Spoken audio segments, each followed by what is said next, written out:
Hi everybody. In the last lecture we looked at simple sentences and some common errors. In this lecture we are going to the next step and we're thinking about complex sentences.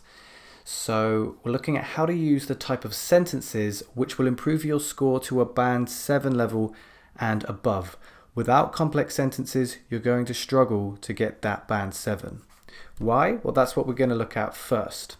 We're going to think about the band descriptors again. Now, a variety of complex structures. You can see that above. This is an extract from the IELTS Task 2 Writing Band Descriptors under the criteria for grammatical range and accuracy. Band 6 says uses a mix of simple and complex sentence forms. Already, even at band 6, you can see complexity is required. Band 7, though, uses a variety of complex structures. And if we look at band 8, uses a wide range of structures. So quite simply, the greater your variety of grammatical complexity, the higher your score in the exam, at least as long as your accuracy is also high. Okay, so thinking about how to create a complex sentence, let's first of all think about dependent clauses. One of the best ways to improve your complexity of grammar is to use dependent clauses with independent clauses. This creates what is known as a complex sentence. But what are dependent clauses? I have a dog. This is one independent clause. The idea is complete. This is like the simple sentences we were looking at in the previous lecture. I have a dog and you have a cat. Here we have two independent clauses linked by a coordinating conjunction, which is and. Each idea would make sense alone. I have a dog, you have a cat. They both make sense, they're linked with and. Now here you can see a sentence which is incomplete. Although I have a dog, now this is why it's called a dependent clause. It is dependent on another part of the sentence to make sense. The idea is incomplete. It requires the addition of another clause for it to be complete. Let's have a look at that. Although I have a dog, you have a cat. Now we have one dependent clause linked with an independent clause. Here the independent clause is you have a cat. And these clauses are linked by a subordinating conjunction. In this case, that conjunction is although. Now the idea is complete. Although I have a dog, you have a cat. Complex sentence. So the key word here, which turns this into a complex sentence, is although. And this is what we call, as I just mentioned, a subordinating conjunction. So subordinating conjunctions are key to creating complex sentences. So we're going to look at these here.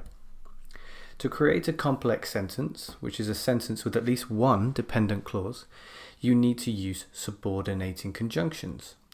Now, there are many more of these conjunctions than you're about to see here, so I would recommend looking them up after this lecture so that you can get a little bit more knowledge on these. When is a subordinated conjunction? You can see that I've left part of the sentence out of this example. This just highlights the fact that the idea is incomplete. When teachers gave more discipline. There's clearly an incomplete idea here. We need more information for this to make sense. In order to keep children from eating unhealthy food, again, incomplete. Although people who live abroad face some difficulties, unless the government imposes a congestion charge. Even if the government invested in tourism, and before moving abroad.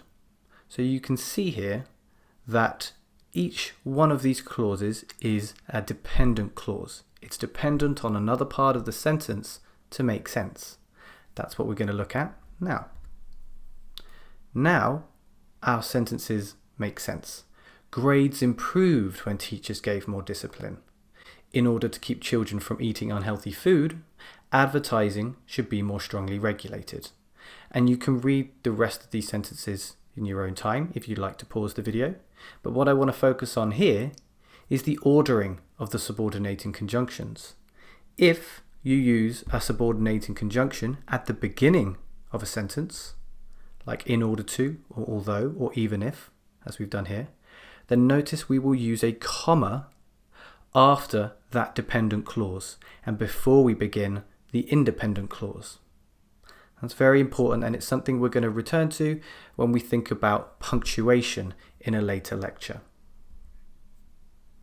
Now, combining conjunctions. If you want to shoot for even higher band scores, moving up to not just the 7s but above 7.5, 8, etc., then you can think about increasing the complexity of your sentence by combining subordinating and coordinating conjunctions.